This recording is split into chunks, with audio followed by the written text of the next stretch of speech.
सहयोगी है बेरोजगार मित्र पाक्षिक पत्रिका।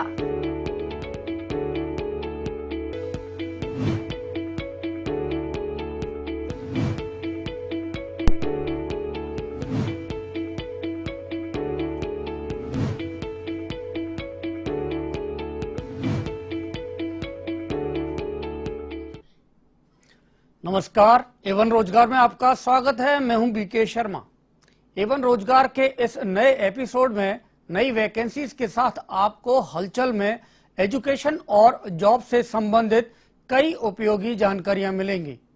टिप्स में साइंस एंड टेक्नोलॉजी विशेषज्ञ धर्म सिंह आपको बताएंगे कि साइंस एंड टेक्नोलॉजी विषय का प्रतियोगी परीक्षाओं में क्या महत्व है, इसका अध्ययन कैसे करें। लेकिन आज हम शुरुआत करेंगे सबसे बड़ी खबर से। नेशनल टेस्टिंग एजेंसी ने नीट 2021 की तारीखों की घोषणा कर दी है। यह परीक्षा 1 अगस्त को आयोजित की जाएगी। नीट हिंदी और अंग्रेजी के साथ 11 भाषाओं में ऑफलाइन मोड पर होगी। परीक्षा के बारे में और ज्यादा जानकारी एनटीए की ओर से जल्दी ही जारी की जाएगी। गौरतलब है कि अभी तक कयास लगाए जा रहे थे कि जिस तरह जेईई मेंस होता है साल में 4 बार, उसी तरह शायद इस बार नीट भी हो। लेकिन नीट की ओर से, एनटीए की ओर से ये कयासों पर ये पर्दा डाल दिया गया है और अब इस साल एक बार ही नीट परीक्षा आयोजित होगी और 1 अगस्त को यह परीक्षा होगी। तो ये अभी तक जो नीट की परीक्षा देने वाले अभ्यर्थी है उनके लिए यह स्पष्ट हो गया, क्लियर हो गया कि अब 1 अगस्त को यह परीक्षा होगी।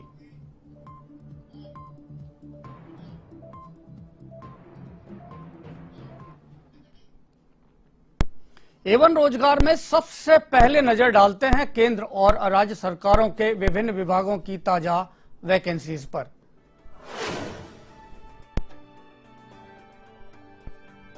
स्पोर्ट्स अथॉरिटी ऑफ इंडिया ने यंग प्रोफेशनल्स और जूनियर कंसल्टेंट के 101 पदों पर भर्ती के लिए आवेदन मांगे हैं। यंग प्रोफेशनल्स के लिए आवेदन की अंतिम तिथि 20 मार्च है और जूनियर कंसल्टेंट के लिए आवेदन की अंतिम तिथि 18 मार्च है। इन पदों पर स्पोर्ट्स सेक्टर में अनुभव के साथ बीटेक और एमबीए डिग्रीधारी अभ्यर्थी आवेदन कर सकते हैं। General insurance corporation of India ने ऑफिसर स्केल 1 के 44 पदों पर विज्ञप्ति जारी की है। इन पदों पर आवेदन की अंतिम तिथि 29 मार्च है। आवेदन के लिए अभ्यर्थी का स्नातक होना जरूरी है। केंद्र सरकार के स्वामित्व वाले नेशनल मिनरल डेवलपमेंट कॉर्पोरेशन ने फील्ड अटेंडेंट, मेंटेनेंस असिस्टेंट और ब्लास्टर के 304 पदों पर विज्ञप्ति जारी की है। इन पदों पर ऑनलाइन आवेदन की अंतिम तिथि 31 मार्च है और ऑफलाइन आवेदन की अंतिम तिथि 15 अप्रैल है। आईटीआई योग्यताधारी अभ्यर्थी इन पदों पर आवेदन कर सकते हैं।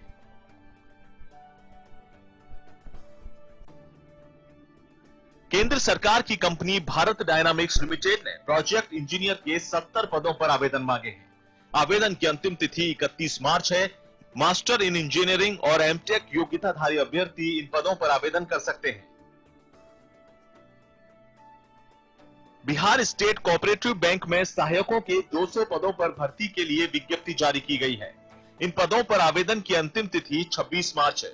इन पदों पर स्नातक अभ्यर्थी आवेदन कर सकते हैं।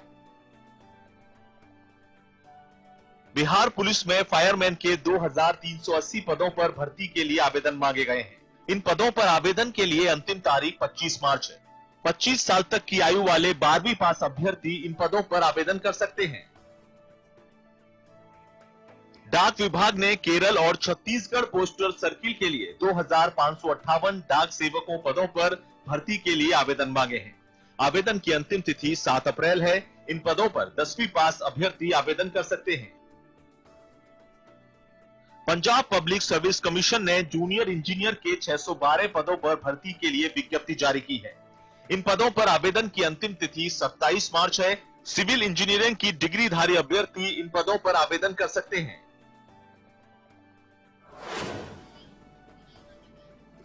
इस बार भी हम हलचल में रोजगार और भर्तियों से संबंधित बहुत सारी जानकारियों को समेट कर लाए हैं। आइए नजर डालते हैं शिक्षा, रोजगार और भर्ती परीक्षाओं से संबंधित ताजा जानकारियों पर।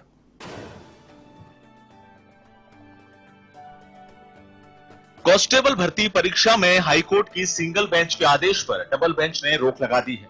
डबल बेंच ने डीजीपी को जिलेवार मेरिट लिस्ट जारी करने की अनुमति दे दी है। सिंगल बेंच ने जिलेवार मेरिट पर रोक लगाई थी। इसके साथ ही गृह विभाग ने जिलावार परीक्षा परिणाम जारी करना शुरू कर दिया है। राजस्थान कर्मचारी चयन बोर्ड ने रीट परीक्षा के बाद पीटीआई भर्ती के लिए तैयारियां शुरू कर दी हैं। थर्ड ग्रेड पीटीआई भर्ती 60 पदों के लिए और पुस्तकालय अध्यक्ष सेकंड ग्रेड के 31 पदों पर भर्ती बोर्ड को सरकार से अनुमति मिल चुकी है।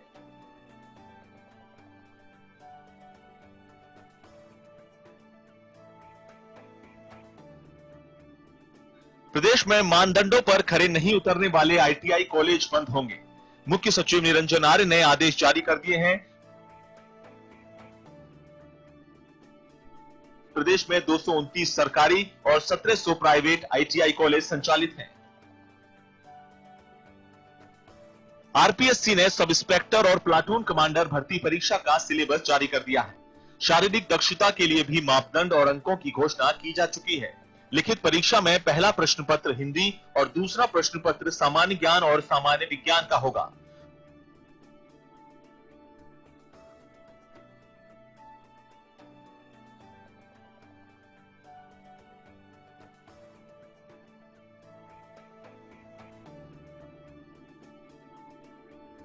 दोनों प्रश्न पत्रों में 200 अंकों के 100 प्रश्न पूछे जाएंगे। गलत उत्तर देने पर नेगेटिव मार्किंग की जाएगी।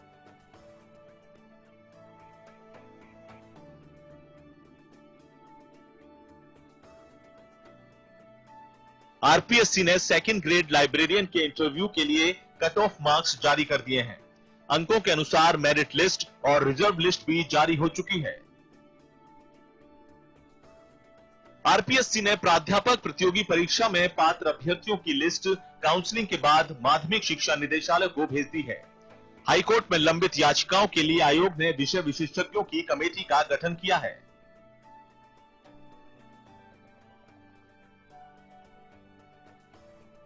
राजस्थान कर्मचारी चयन बोर्ड ने शीघ्र लिपिक संयुक्त सीधी भर्ती परीक्षा का कार्यक्रम जारी कर दिया है। यह परीक्षा 21 मार्च को 2 सत्रों में होगी।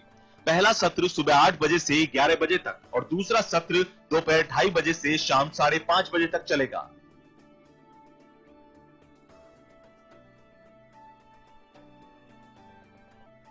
जीडी कांस्टेबल भर्ती परीक्षा का नोटिफिकेशन 25 मार्च को जारी होगा। इसके माध्यम से केंद्रीय सुरक्षा बलों के लिए भर्ती की जाएगी। आवेदन की अंतिम तिथि 10 मई घोषित हो चुकी है।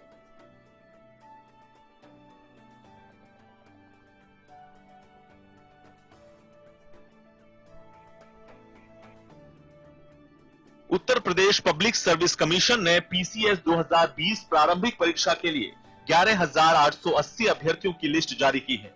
आवेदन में करेक्शन के लिए अंतिम तिथि 17 मार्च तय की गई है।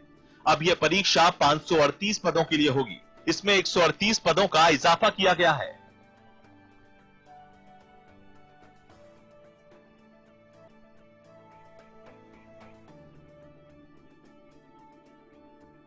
यूपीएससी 7 अप्रैल को इंजीनियरिंग सर्विसेज परीक्षा का नोटिफिकेशन जारी करेगा। इस परीक्षा के लिए 27 अप्रैल तक आवेदन किए जा सकते हैं और परीक्षा 18 जुलाई को होगी।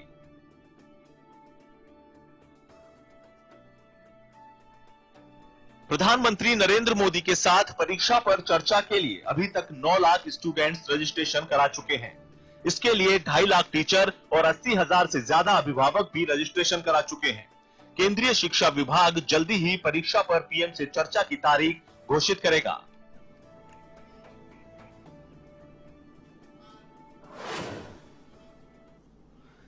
ये विज्ञान एवं प्रौद्योगिकी का युग है। सभी युवाओं को विज्ञान एवं प्रौद्योगिकी का ज्ञान होना जरूरी है। एलडीसी से लेकर आईएएस तक सभी प्रतियोगी परीक्षाओं में विज्ञान एवं प्रौद्योगिकी से जुड़े प्रश्न पूछे जाते हैं। इसलिए इस बार A1 टिप्स में विज्ञान एवं प्रौद्योगिकी विशेषज्ञ धर्म सिंह इस विषय के महत्व की जानकारी देंगे। साथ ही बताएंगे कि प्रतियोगी परीक्षाओं के लिए विज्ञान एवं प्रौद्योगिकी विषय की तैयारी कैसे करें। देखिए, प्रतियोगी परीक्षाओं की दृष्टि से देखा जाए तो वर्तमान में अगर हम राजस्थान की बात करें और भारत के किसी भी अगर प्रतियोगी परीक्षा की बात करते हैं तो विशेष रूप से साइंस और उसके साथ प्रौद्योगिकी जो शब्द आता है, ये दोनों ही विशेष महत्वपूर्ण अपना स्थान रखते हैं। दोनों के अंतर्गत आज ऐसा कोई एग्जाम नहीं है भारत के अंतर्गत होने वाला या राजस्थान में होने वाला जिसमें विज्ञान और प्रौद्योगिकी के सवाल नहीं आते हैं। इसके लिए आप छोटे से छोटा एग्जाम जो होता है राजस्थान पुलिस, एलडीसी, पटवार, वनपाल, वन रक्षक या फिर रीट भर्ती परीक्षाएं जो है, सेकंड ग्रेड होता है या फिर आरएएस प्री और मेंस की अगर हम बात करें तो सभी के अंतर्गत साइंस से संबंधित बहुत ही महत्वपूर्ण सवाल और महत्वपूर्ण सवालों में भी बहुत ही अच्छे स्तर के सवालों को पूछा जाने लगा है। देखिए सर, अगर हम बात करें हैं विषय से संबंधित तो साइंस के अंतर्गत 4 भाग होते हैं जिनको विद्यार्थियों को पढ़ना होता है, जिनमें एक बायोलॉजी है जिसके 2 पार्ट होते हैं, जीव विज्ञान और वनस्पति विज्ञान। इसके साथ ही एक पदार्थों से संबंधित है, उसके भी 2 भाग होते हैं जिसमें एक आता है रसायन विज्ञान और एक आता है भौतिक विज्ञान। अगर हम अलग अलग प्रतियोगी परीक्षाओं की दृष्टि से देखें तो सभी प्रतियोगी परीक्षाओं में विशेषकर जो सवाल पूछे जाते हैं जो जीव विज्ञान से, रसायन विज्ञान से या भौतिक विज्ञान से पूछे जाते हैं। पादप विज्ञान में, बोटनी में अगर हम बात करते हैं तो वहां से जो सवाल पूछे जाते हैं वो विशेषकर पादपों में होने वाले रोग या फिर पादपों के जो महत्वपूर्ण भाग होते हैं जिनको खाने में हम उपयोग करते हैं या फिर जिनका उपयोग इमारत या भवन निर्माण में किया जाता है या फिर जिनका उपयोग औषधि प्राप्त करने में, मसाले प्राप्त करने में, जिन भागों का हम प्रयोग करते हैं ज्यादातर सवाल इन स्थानों से पूछे जाते हैं।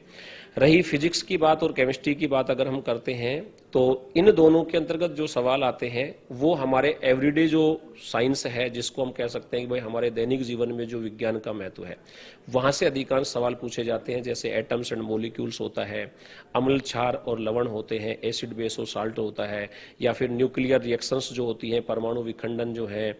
अगर हम बात करते हैं कि पर्यावरण से संबंधित जो चीजें हैं तो उसमें एक विशेष महत्वपूर्ण जो स्थान रखता है आजकल वो है पारिस्थितिकी, इकोलॉजी, एनवायरमेंट जो है हमारा।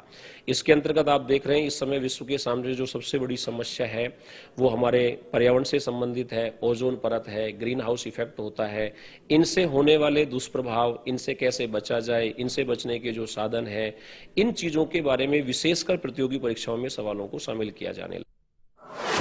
तो देखिए सर, इसमें एक विशेष बात होती है कि सबसे पहले विद्यार्थी को अपने न्यूनतम स्तर जो होता है 6ठी क्लास से लेकर और 10th क्लास तक का जो होता है उसमें से एनसीईआरटी, सीबीएसई जो क्लासेज होती हैं उनकी बुकों का एक तो समग्र अध्ययन करना चाहिए, जिससे विद्यार्थी का जो एक आधार तैयार होता है वो बहुत ही अच्छा तैयार होता है। क्योंकि किसी भी प्रतियोगी परीक्षाओं में जो सवाल पूछे जाते हैं वो सवाल फैक्ट पे आधारित नहीं होते हैं, वर्तमान में अप्लाइड क्वेश्चंस होते हैं और ये अप्लाइड क्वेश्चंस जो होते हैं इनको हल करने के लिए एनसीईआरटी सबसे अच्छा साधन माना जाता है। क्योंकि अगर कोई सवाल पे कंफ्यूजन भी होता है, किसी सवाल में हमको संशय होता है, समाधान होता है, तो कोर्ट भी उसके लिए सबसे अच्छा जिसको मानता है वो कौन होता है? एनसीईआरटी ही होता है। बात हम करें प्रौद्योगिकी की तो प्रौद्योगिकी में विशेषकर 4 जो प्रकार की जो टेक्नोलॉजी है वो महत्वपूर्ण स्थान रखती है। एक तो होता है डिफेंस, रक्षा प्रौद्योगिकी, एक अंतरिक्ष प्रौद्योगिकी, स्पेस जो है, एक नैनो टेक्नोलॉजी है और एक बायोटेक्नोलॉजी का विशेष महत्व होता है प्रतियोगी परीक्षाओं में। और इनमें सवाल जो पूछे जाते हैं वो बहुत पुराने सवालों को नहीं पूछा जाता है, या तो सवाल पूछे जाते हैं जो अपने आप में एक विश्व कीर्तिमान होता है, या भारत का जिससे पहला योगदान जो होता है, हमने पहला उपग्रह कब छोड़ा था, हमारा पहला अंतरिक्ष यात्री कब गया था, इस तरीके के सवाल होते हैं। या फिर हमने अभी हाल ही में जिन प्रयोगों को किया है, चाहे वो रक्षा संबंधी हो, चाहे वो अंतरिक्ष संबंधी हो, या फिर जीवों के संबंधी जैव प्रौद्योगिकी में आते हैं, तो टेक्नोलॉजी से जो सवाल पूछे जाते हैं वो विशेषकर करंट से या फिर जो महत्वपूर्ण होता है फैक्ट, उससे सवाल पूछा जाता है सर।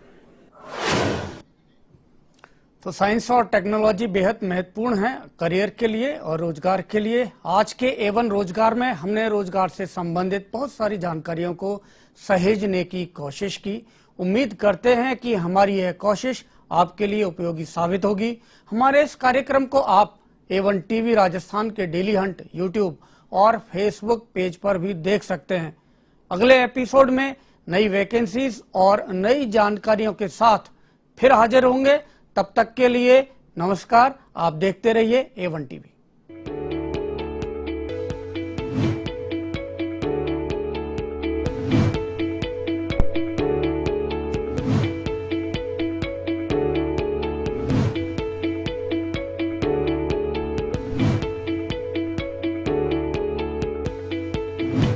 सहयोगी है बेरोजगार मित्र पाक्षिक पत्रिका।